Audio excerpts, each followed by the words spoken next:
Tuesday is upon us. Welcome, Simon's Trading Channel. Thank you so much for coming back and joining me for another one of my videos. Let's get straight into it. Oh yeah, let's hit the price action.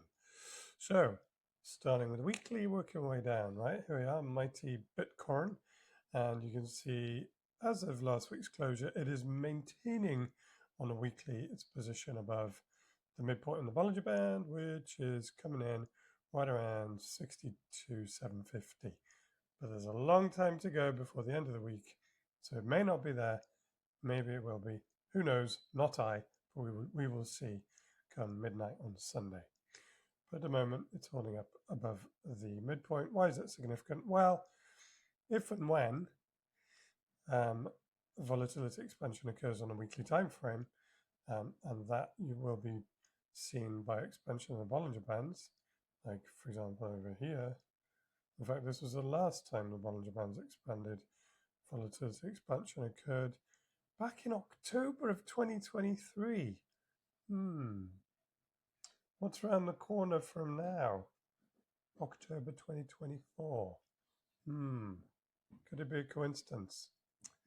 I think not. Anyway, so yeah, that was the last time Bollinger Bands expanded. And as you can see, the price was above the Bollinger Band midpoint. And so when the Bollinger Band started to expand because the price was above the midpoint, that's an upside move.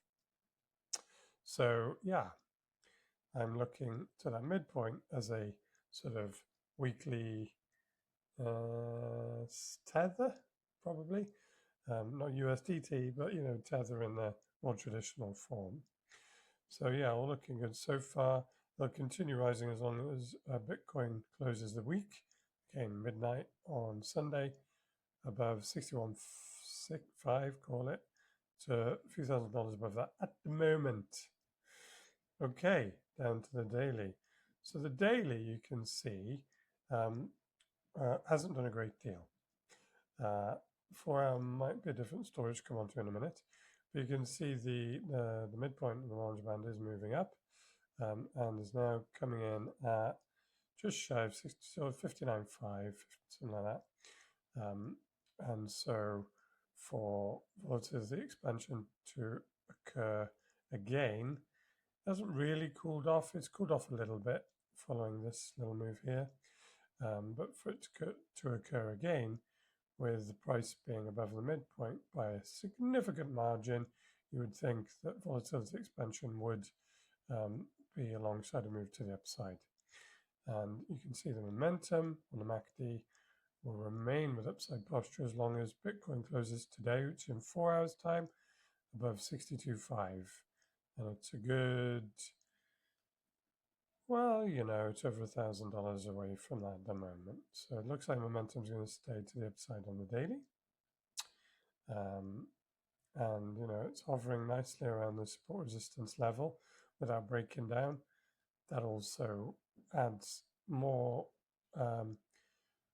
significance to the thread that this is more likely to make a move to the upside before any significant pullbacks. I may be wrong though, which is why you just got to do what the price action tells you. The 4 hour, wow, look at the 4 hour. It's narrowed right in on the Bollinger Bands. Tried to expand here, but no, there wasn't any real volatility expansion. It's contracted back down. And you can see the range that provides us with, which is very generous. On a 4 hour time frame is somewhere between 64 and 62.5. If you want to be a bit more conservative, take it from 62 to 64.5. So about $2,500 range. Again, we're waiting for volatility to expand on this 4 hour time frame. Momentum's to the upside and will remain to the upside as long as Bitcoin closes the next 4 hour candle, which will close in 15 minutes, back above 63.6. It's a little bit away from that at the moment. It's a little bit above that at the moment. Excuse me. Otherwise, if there are no closures that cause volatility expansion to the upside, then it's probably going to be a range game. And that would only be negated, so range being, of course, between the two numbers I just said, call it 64 and 62. And so 4-hour daily closure back above 64, upside move. 4-hour daily closures below 62, probably a bit more of a pullback. There's a pullback, a bit like yesterday when I looked at the Fibonacci retracement, would be, in my humble opinion, from here to here. Probably done it the wrong way. Have I done it the wrong way? No, I haven't. So the 382, as in a shallow pullback, comes in at basically 62. So the bottom of the support resistance on the 4-hour. But anything down to about 60,000 would be fair game. And if Bitcoin doesn't make a move to the upside, say for the next few days, it's likely that the midpoint of the Bollinger Band will sneak up to around those areas anyway. And then again, for a upside trending move, you want to see the price remain above the midpoint.